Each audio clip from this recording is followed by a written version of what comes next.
मो सासू मते तांको श्वशुरंको सहित गाकू पठाइथिले। दिने मु वर्षारे भिजी घर को फेरिली। मु जानिली जे मोर शाढ़ी संपूर्ण ओदा होईगला एवं मोर केस जहा खोला थिला ताहा मो कांध तळकू तरंगित होई पड़िला। पानी टोपा एबे भी मो मुहम एवं केस उपरे पड़िला एवं मु टिकिए ठंडा अनुभव कली। वर्षारे भिजिबा एक अनन्य अभिज्ञता। घरे मोहमबतीर क्षीण आलोक एवं बाहरे प्रबल वर्षार शब्द परिवेश को आहुरी स्वतंत्र करदेला। मो शाढ़ीर पल्लू सजाड़ी मु मो श्वशुरंकु कहिली, बापा दयाकरी झरका एवं कबाट बंद करंतु नचेत पानी भीतरकू आसीबो। मो कथा सुनिबा मात्रे से झरका बंद करदेले, किंतु तांकर आखि मो उपरे किछि समय पाई लागी रहिला। से मोते ऊपर तळकू चाहिले। हुए तो मु संपूर्ण ओदा होई जाइथिबा लक्ष्य कले। मु तांको दृष्टि अनुभव कली, किंतु मु एहाकू अणदेखा करी कहिली, बापा दयाकरी मोहमबती को ऊपर आडकू नहीं जांतु, जहा द्वारा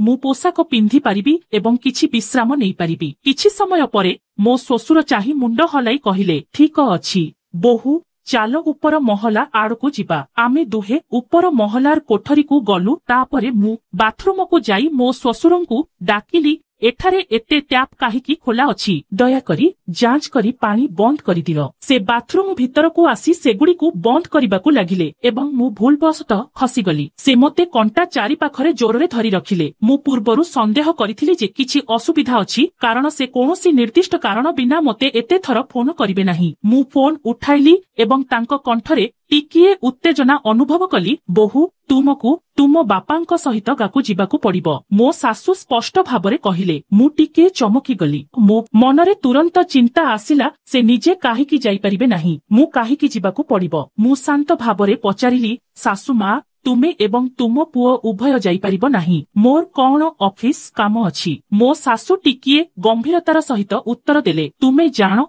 बोहू जेतेबेले मु कोनोसी स्थान को जाए मते जिबाकू पड़िबो। मोर स्वास्थ्य सबुबेले खराब हेउछि एवं तुम स्वामी सबुबेले कामरे व्यस्त थांती किंबा तांको अबाध्य बंधु मानक सहित मद्यपान करंती। तांको सहित जुक्ति करिबाकू चेष्टा कले किछि लाभ हुए नाही। तेणु मु तुमकू विश्वास करे बोहू, से जाहा कहिथिले ताहा सत्य थिला। मो स्वामी तांको बंधु मानक सहित समय बिताइबाकू अधिक आग्रही थिले एवं घर कामरे तांकर बहुत कम आग्रह थिला। परिस्थिति बुझी मु मो सासूंकू कहिली, ठीक अछि सासू मां तुमे जाहा चाहुछ, तुमकू संपत्ति देखाशुना करबाकू जिबाकू पड़िबो। एहा बहुत गुरुत्वपूर्ण एवं केवल तुमे एहाकू भल भाबरे परिचालना करिपारिबो। तुमकू सोमवार रु बुधवार पर्यंत केवल बापांक पाखरे रहिबाकू पड़िबो। तुमे गुरुवार काम परे शुक्रवार किंबा शनिवार फेरी पारिबो। मो सासू मते शांत करी कहिले, ठीक अछि सासू मां चिंता कर नाही, मु बापांक सहित जीवी। मु तांकू आश्वस्त कली। सप्ताहांत शीघ्र आसीगला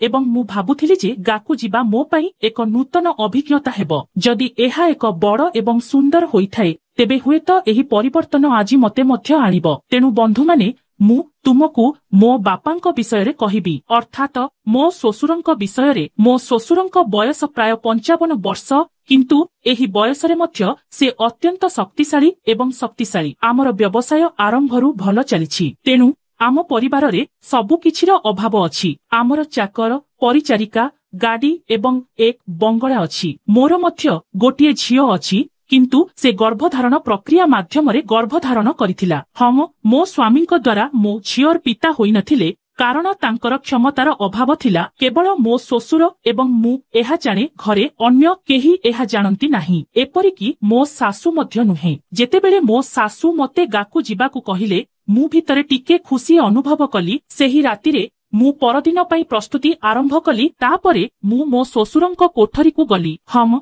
घरे मु सबुबेले मो शाढ़ीर पल्लू मो मुंड उपरे रखिथिली। आम परिवार रे एहा एक परंपरा थिला जे पल्लू बिना महिला माने कोनोसी पुरुषंक पाखकू जिबा उचित नुहे। हम मु एक बहुत संस्कृति संपन्न बोहू। एबे मु मो श्वशुरंक कोठरी रे प्रवेश कली, किंतु मो श्वशुर गोटिए पुस्तक पढ़ुथिले। मु कहिली, ବାପା ଅଧିକ ସମୟ ପଢନ୍ତୁ ନାହିଁ, ଆମକୁ କାଲି ଶୀଘ୍ର ଗାକୁ ଯିବାକୁ ପଡିବ। ଆପଣ ମୋତେ କହିଥିଲେ। ମୁଁ ମୋ ଶ୍ୱଶୁରଙ୍କ ବ୍ୟାଗରେ ମଧ୍ୟ କିଛି ଜିନିଷ ରଖିଲି, କିନ୍ତୁ ଏବେ ମୋ ଶ୍ୱଶୁରଙ୍କ ଧ୍ୟାନ ଅନ୍ୟତ୍ର ଥିଲା। ସେ ବହି ଉପରୁ ଦୂରେଇ ଚାହିଁ ରହିଥିଲେ। ମୁଁ ତୁମକୁ ଗୋଟିଏ କଥା କହିବାକୁ ଭୁଲିଗଲି। ମୋର ନାମ ସୋନାଲି। ମୁଁ ପରିବାର ଏବଂ ସମାଜର ନିୟମ ମଧ୍ୟରେ ରହୁଥିବା ଜଣେ ସାଧାରଣ ଝିଅ, କିନ୍ତୁ ଏଥର କିଛି ଭିନ୍ନ ଘଟିଲା। ଏପରି କିଛି ଯାହା ମୋ ଜୀବନକୁ ଏକ ନୂତନ ମୋଡ଼ ଦେଲା। ବନ୍ଧୁଗଣ, ସୋମବାର ଆସିଲା ଏବଂ ଆମେ ଅପରାହ୍ନରେ ଟିକେ ବିଳମ୍ବରେ ବାହାରିଲୁ। ଆମେ ଗାଡ଼ି ଚଲାଇ ଯାଉଥିଲୁ ଏବଂ ମୋ ଶ୍ୱଶୁର ଗାଡ଼ି ଚଲାଇ ଯାଉଥିଲେ। ଟ୍ରାଫିକ ଯୋଗୁଁ ଆମେ ସନ୍ଧ୍ୟା 7ଟାରେ ଗାଁରେ ପହଞ୍ଚିଲୁ।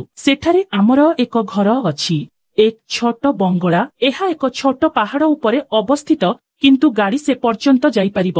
ଏକ ମହଲା ଘର, ସୁନ୍ଦର ପର୍ବତ, ଥଣ୍ଡା ପବନ। ଆମର କିଛି ସମ୍ପର୍କୀୟ ଥିଲେ, ତେଣୁ ସେମାନେ ଆମକୁ ରାତ୍ରି ଭୋଜନ ପାଇଁ ନିମନ୍ତ୍ରଣ କରିଥିଲେ। ଆମ ଘରର କାମ କରୁଥିବା ରାକେଶ ମଧ୍ୟ ସେଠାରେ ଥିଲେ, କିନ୍ତୁ ତାଙ୍କ ପରିବାରର କେହି ଜଣେ ଅସୁସ୍ଥ ଥିଲେ। ତେଣୁ ସେହି ସକାଳେ ମୋ ବଡ଼ ଶାଶୁ ଆସିଲେ ଏବଂ ଆମେ କିଛି ଘରୋଇ କଥା ଆଲୋଚନା କଲୁ। ରାଜନୀତି ଅନିବାର୍ଯ୍ୟ। ସେହି ରାତିରେ ମୋ ବଡ଼ ଶାଶୁ ମଧ୍ୟ ଆମ ଘରେ ରହୁଥିଲେ ଏବଂ ମୋ ଶ୍ୱଶୁର ତାଙ୍କ ସ୍ୱାମୀଙ୍କ ସହିତ ସେମାନଙ୍କ ଘରେ ମଦ୍ୟପାନ କରୁଥିଲେ। ତେଣୁ ସେହି ରାତିରେ ଆମେ ଝଗଡ଼ା କରିଦେଲୁ। ଅନ୍ୟ ଶବ୍ଦରେ, ଆମର ସୋମବାର ଏହିପରି ଆସିଲା ଏବଂ ଚାଲିଗଲା। ପରଦିନ ସେ ବାହାରେ ଥିଲେ। ମୋ ଶ୍ୱଶୁର କାମକୁ ଯାଇଥିଲେ ଏବଂ ମୁଁ ମୋ ବଡ଼ ଶାଶୁଙ୍କ ସହିତ ଥିଲି। ସେହି ରାତିରେ ଆମେ ମୋ ଶାଶୁ ଘରେ ରାତ୍ରି ଭୋଜନ କରିଥିଲୁ ଏବଂ ମୋ ଶ୍ୱଶୁର ତାଙ୍କ ସ୍ୱାମୀଙ୍କ ସହିତ ପାନୀୟ ଉପଭୋଗ କରୁଥିଲେ। ମୋ ଶ୍ୱଶୁର ମଧ୍ୟ ମଦ୍ୟପାନ କରନ୍ତି, କିନ୍ତୁ ତାଙ୍କର ମୋ ସ୍ୱାମୀଙ୍କ ପରି ଅଭ୍ୟାସ ନାହିଁ। ତାପରେ ମୋ ଶ୍ୱଶୁର ଚାଲିଗଲେ। ବୋହୂ, ସେ କହିଲେ, ମୁଁ ବଙ୍ଗଳାକୁ ଯାଉଛି।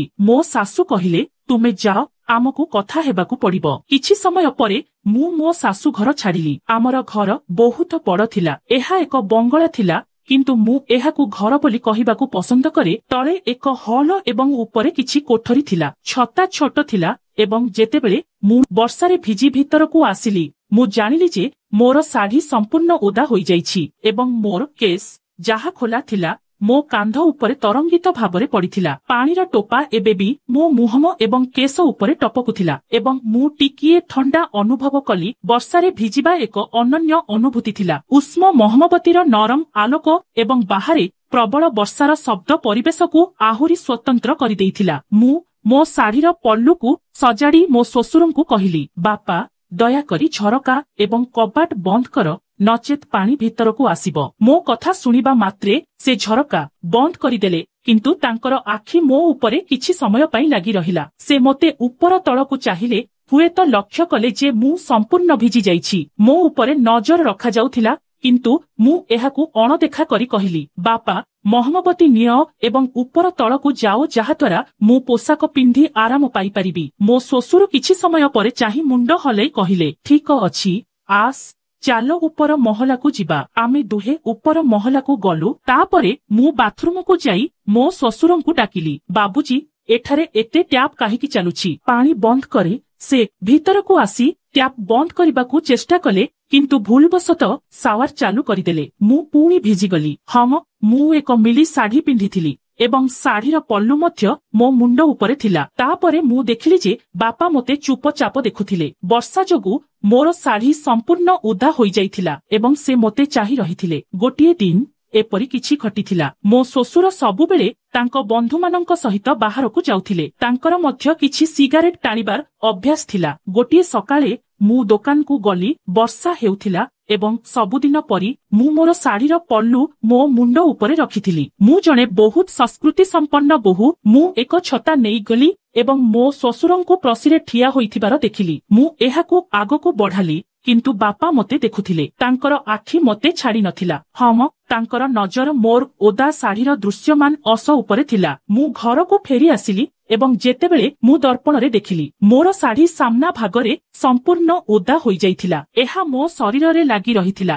ସବୁକିଛି ସ୍ପଷ୍ଟ ଭାବରେ ପ୍ରକାଶ କରୁଥିଲା। ମୁଁ ଏହା ମାଧ୍ୟମରେ ମୋର ୟୁନିଫର୍ମ ମଧ୍ୟ ଦେଖିପାରୁଥିଲି। ଶାଢ଼ୀ ସ୍ୱଚ୍ଛ ଥିଲା, ମୋର ସୌନ୍ଦର୍ଯ୍ୟ ପ୍ରକାଶ କରୁଥିଲା। ପଛ ଭାଗରେ ଶାଢ଼ୀ ଓଦା ଥିଲା। ତାପରେ ମୁଁ କିଛି ଜିନିଷ ଉଠାଇ ଘରକୁ ଚାଲିଗଲି। ତାପରେ ମୁଁ ନିଜକୁ ଉପଭୋଗ କରିବାକୁ ଲାଗିଲି। ମୁଁ ଜାଣିଶୁଣି ବାପାଙ୍କ ପାଖରେ ଝୁଲି ପଡ଼ିଲି। ଝାଡୁ କରିବା ସମୟରେ ମୁଁ ନଇଁ ପଡ଼ିବାର ଅଭିନୟ କରୁଥିଲି। ଗୋଟିଏ ନା ଗୋଟିଏ ବାହାନା କରି ମୁଁ ବାପାଙ୍କୁ ଦେଖାଇବାକୁ ଲାଗିଲି। ବାପା ମଧ୍ୟ ସବୁବେଳେ ମୋ ଆଡ଼କୁ ଚାହିଁ ରହୁଥିଲେ।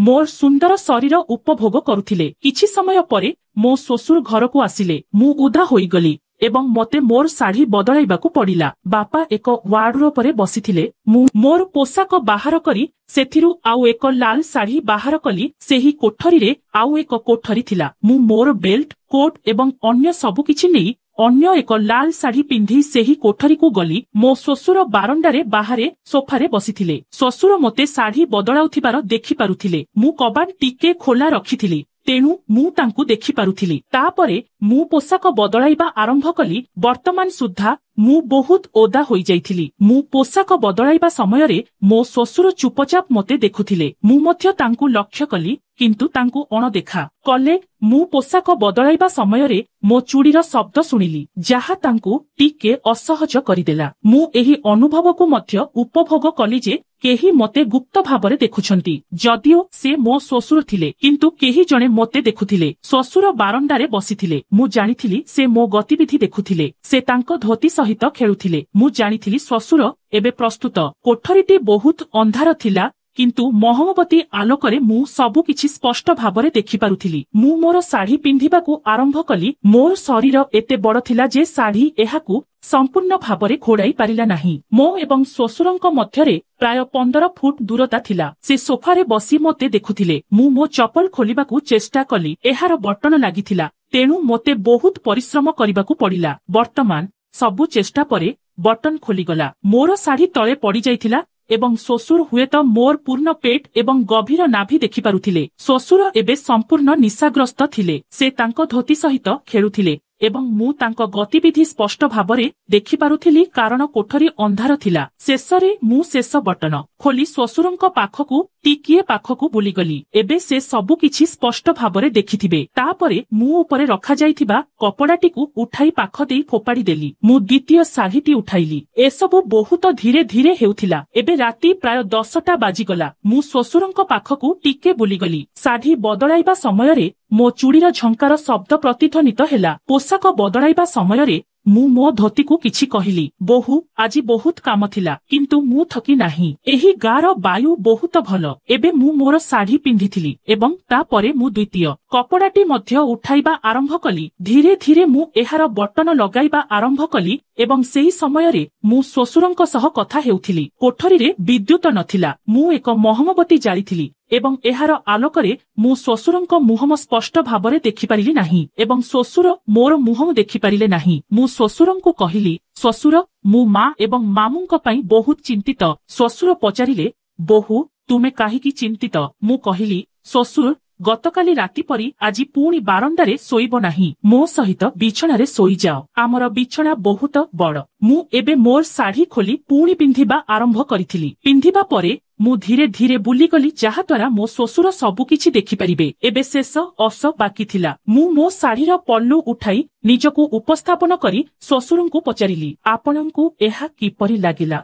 श्वशुर, आपण एहाकू उपभोग कले? श्वशुर संपूर्ण आश्चर्य होइगले। मु उत्तर देली, हाँ श्वशुर कुहंतु, आपण मते शाढ़ी बिना देखि उपभोग कले? तापरे मु बालकोनी को गली। श्वशुर एबे भी सोफारे बसी मो आड़कू चाहि रहिथिले। मु कहिली, हे श्वशुर तुमे मध्य बालकोनी को आसंतु। तापरे श्वशुर बालकोनी को आसिले। मु तांकू पुणी पचारिली, श्वशुर मते कुह तुमको किपरि लागिला? मु मोर शाढ़ी बदलाइबा देखि तुमे निश्चय उपभोग करिथिबो। मु तांको सामनारे ठिया होइथिली। मोर पल्लू मो मुंडकू घोड़ाई देइथिला। मु कहिली, श्वशुर मु तुम सहित किछि विषयरे कथा हेबाकू चाहुछि। श्वशुर कहिले, हम बोहू तुमे कर्ण कथा हेबाकू चाहुछ कुह? मु कहिली, श्वशुर तुमको मने अछि कि जेतेबेले तुमर बंधु माने किंबा मो स्वामींक बंधु माने आसंती मु तुमको सेमानंक पई चा पीबाकू अनुरोध करे? श्वशुर कहिले, श्वशुर मु मने रखिछि। मु कहिली, श्वशुर तुमर बंधु माने एवं मो स्वामींक बंधु माने मते एपरि देखंती किंतु एथिरे कोनोसी असुविधा नाही। श्वशुर कहिले, ओ बोहू तुमर एपरि भाबिबार कोनोसी अधिकार नाही। मु कहिली, श्वशुर एहा आम मध्यरे रहिबा उचित एवं तुमे मते किपरि देखुछ ताहा मु जानी किंतु किछि नाही। मु तुमर दृष्टि को पसंद करे। श्वशुर किछि समय पई अटकी गले एवं तापरे पचारिले, श्वशुर तुमे खुशी कि? मु कहिली, श्वशुर आसंतु प्रकृत कथा को आसीबा। श्वशुर कहिले, हम बोहू कौन कथा हेउछि कुह, द्विधा कर नाही। मु कहिली, ଶ୍ୱଶୁର ତୁମେ ମୁଁ ଭାବୁଛି ମୁଁ ଖୁସି। ହମ ମୁଁ ଖୁସି କାରଣ ମୁଁ ଧନୀ। ଆମର ସବୁ କିଛି ଅଛି, ଏକ ଗାଡି, ଏକ ବଙ୍ଗଳା, ଟଙ୍କା। ଶ୍ୱଶୁର କହିଲେ ବୋହୂ ଦ୍ୱିଧା କର ନାହିଁ, ମୁଁ ସବୁବେଳେ ତୁମକୁ ଖୁସି ଦେଖିବାକୁ ପସନ୍ଦ କରେ। ମୁଁ କହିଲି କିନ୍ତୁ ଶ୍ୱଶୁର ମୁଁ ଖୁସି ନୁହେଁ। ଶ୍ୱଶୁର ସେ କହିଲେ ବୋହୂ ତୁମକୁ ଖୁସି କରିବା ପାଇଁ ମୁଁ କଣ କରିପାରିବି କୁହ। ମୁଁ କହିଲି ତୁମର ପୁଅ। ଶ୍ୱଶୁର କହିଲେ ବୋହୂ ମୋ ପୁଅର କଣ ଅସୁବିଧା ଅଛି କୁହ। ମୁଁ କହିଲି ଶ୍ୱଶୁର ତୁମେ କଣ ଭାବୁଛ ଯେ ସମସ୍ତେ କେବଳ ଗାଡି ଏବଂ ବଙ୍ଗଳା ଥିବାରୁ ଖୁସି? ପ୍ରକୃତ ଖୁସି ସ୍ତ୍ରୀର ଯତ୍ନରେ ନିହିତ। ଶ୍ୱଶୁର କହିଲେ ବୋହୂ ସକୋଚ କର ନାହିଁ। ମୁଁ କହିଲି ଶ୍ୱଶୁର ତୁମ ପୁଅ ମୋ ସହିତ କିଛି କରେ ନାହିଁ, ଏବେ ତା ପାଖରେ ମୋତେ ଖୁସି ଦେବାର ଶକ୍ତି ନାହିଁ। ହଁ ଶ୍ୱଶୁର ମୁଁ ଖୁସି ଚାହୁଁଛି। ଶ୍ୱଶୁର ସେ କହିଲେ ବୋହୂ ଆଉ କଣ? ମୁଁ କହିଲି ମୁଁ ଜାଣେ ତୁମେ ତୁମର ସ୍ତ୍ରୀ ମୋର ଶାଶୁ ସହିତ ମଧ୍ୟ କିଛି କରିପାରିବ ନାହିଁ। ତୁମେ ବର୍ଷ ବର୍ଷ ଧରି ତୁମର ସ୍ତ୍ରୀ କିମ୍ବା ଅନ୍ୟ କୌଣସି ମହିଳାଙ୍କ ସହିତ କୌଣସି ଖୁସି ପାଇଁ ନାହମ। ଶ୍ୱଶୁର ଶାନ୍ତ ଭାବରେ ଶୁଣିଲେ। ମୁଁ କହିଲି ମୁଁ ଜାଣେ ତୁମେ କେତେବେଳେ ମୋତେ ଏପରି ଦେଖୁଛ। ମୁଁ ଜାଣେ ଯେ ଆଜି ଯେତେବେଳେ ମୁଁ ତୁମର କୋଠରୀକୁ ଆସିଲି ତୁମେ ପୁସ୍ତକ ପଢିବା ପରିବର୍ତ୍ତେ ମୋତେ ଦେଖୁଥିଲେ। ତାପରେ ଶ୍ୱଶୁର ଟିକେ ନର୍ଭସ ହୋଇଗଲେ। ଶ୍ୱଶୁର ହଠାତ୍ ଗମ୍ଭୀର ହୋଇଗଲେ। ବୋହୂ ତୁମେ କଣ କହୁଛ? ମୁଁ କେବେ ସେପରି ଭାବି ନଥିଲି କିମ୍ବା ମୁଁ ତୁମକୁ ସେପରି ଦେଖିନଥିଲି। ତୁମେ ଆମ ପରିବାରର ଗର୍ବ ଏବଂ ମୁଁ ସବୁବେଳେ ତୁମକୁ ଉଚ୍ଚ ସମ୍ମାନ ଦେଇ ଆସିଛି। ମୁଁ ଟିକେ ନର୍ଭସ ଅନୁଭବ କଲି କିନ୍ତୁ ଆଗକୁ କହିଲା ଶ୍ୱଶୁର ମୁଁ ଏସବୁ କହୁଛି କାରଣ କେତେବେଳେ ମୋତେ ଲାଗୁଛି ଯେ ଆମେ ଆମ ସମ୍ପର୍କ ବିଷୟରେ ଖୋଲାଖୋଲି କଥା ହୋଇପାରୁନାହୁଁ। ତୁମେ ସବୁବେଳେ ମୋତେ ବହୁତ ସମ୍ମାନ କରେ କିନ୍ତୁ ମୁଁ ତୁମ ଆଖିରେ ଅନେକ ଥର କିଛି ଭିନ୍ନ ଦେଖିଛି। ଶ୍ୱଶୁର ଟିକେ ଅସହଜ ଅନୁଭବ କଲେ କିନ୍ତୁ ସେ ପୁଣି ଗମ୍ଭୀରତାର ସହିତ ଉତ୍ତର ଦେଲେ ତୁମେ ଭୁଲ। ବୋହୂ ଏବଂ ପାରିବାରିକ ସମ୍ପର୍କ ବହୁତ ପବିତ୍ର ଏବଂ ଆମେ ସେମାନଙ୍କୁ ସମ୍ମାନ କରିବା ଉଚିତ। ତୁମେ ଏପରି ଭାବିବା ଉଚିତ ନୁହେଁ। ଯଦି ତୁମେ କେବେ ଏପରି ଅନୁଭବ କର ତେବେ ମୁଁ କ୍ଷମା ମାଗୁଛି କିନ୍ତୁ ତାହା କେବେ ମୋର ଉଦ୍ଦେଶ୍ୟ ନଥିଲା। ମୁଁ ଜାଣିପାରିଲି ଯେ ଶ୍ୱଶୁରଙ୍କ କଥା ସତ୍ୟ ଥିଲା। ସେ ସର୍ବଦା ତାଙ୍କର ଘରର ଦାୟିତ୍ୱ ଅତ୍ୟନ୍ତ ସଚ୍ଚୋଟତାର ସହିତ ପାଳନ କରିଥିଲେ ଏବଂ ହୁଏତ ମୁଁ ଏପରି ଭାବିଥିଲି କାରଣ ମୁଁ କିଛି ଅନୁପଯୁକ୍ତ ପିନ୍ଧିଥିଲି। ମୁଁ ମୁଣ୍ଡ ନଇଁ କହିଲି ଦୟାକରି ମୋତେ କ୍ଷମା କର ଶ୍ୱଶୁର ମୁଁ ହୁଏତ ଭୁଲ ବୁଝିପାରିଲି। ଶ୍ୱଶୁର ଧୀରେ କହିଲେ ବୋହୂ ଏହି ଘରେ ତୁମେ ଆମ ଝିଅ ପରି। ମୁଁ ଚାହୁଁଛି ଯେ ତୁମେ ସବୁବେଳେ ଖୁସି ରୁହ ଏବଂ ସମ୍ପର୍କକୁ ଦୁର୍ବଳ କରୁଥିବା ଜିନିଷ ତୁମ ହୃଦୟରେ ରଖ ନାହିଁ। ସେହି ମୁହୂର୍ତ୍ତରେ ମୁଁ ଅନୁଭବ କଲି ଯେ ମୁଁ ଶ୍ୱଶୁରଙ୍କ ସହ ମୋର ସମ୍ପର୍କ ବିଷୟରେ ଅଯଥା ଭୁଲ ଧାରଣା ପୋଷଣ କରିଥିଲି। ମୁଁ ନିଜକୁ ପ୍ରତିଶ୍ରୁତି ଦେଇଥିଲି ଯେ ମୁଁ ଆଉ କେବେ ଏପରି କଥା ଭାବିବି ନାହିଁ ଏବଂ ପାରିବାରିକ ସମ୍ପର୍କକୁ ସମ୍ମାନ ଦେବି। ସମ୍ପର୍କରେ ସଚ୍ଚୋଟତା ଏବଂ ଖୋଲା ଯୋଗାଯୋଗ ଅତ୍ୟନ୍ତ ଜରୁରୀ। ଯେତେବେଳେ ଆମେ ବିନା ଦ୍ୱିଧାରେ ଆମର ଚିନ୍ତାଧାରା ଏବଂ ଭାବନାକୁ ବାଣ୍ଟିଥାଉ ଆମେ ଏକ ଦୃଢ଼ ଭିତ୍ତିଭୂମି ନିର୍ମାଣ କରୁ। ଯେକୌଣସି ସମ୍ପର୍କର ଶକ୍ତି ଆମେ ପରସ୍ପର ସହିତ କେତେ ସଚ୍ଚୋଟ ଏବଂ ସ୍ୱଚ୍ଛ ତାହା ଉପରେ ନିର୍ଭର କରେ। କେତେକ ସମୟରେ ଆମେ ଆମର ଚିନ୍ତାଧାରା ଏବଂ ଭାବନାକୁ ଲୁଚାଇ ରଖୁ ଯାହା ଭୁଲ ବୁଝାମଣାକୁ ନେଇଯାଏ। ଯେତେବେଳେ ଆମେ କାହା ବିଷୟରେ ପୂର୍ବାଗ୍ରହ ସୃଷ୍ଟି କରୁ ଆମେ ବାସ୍ତବତାକୁ ଭୁଲିଯାଉ। ଏହି ଭୁଲ ଧାରଣା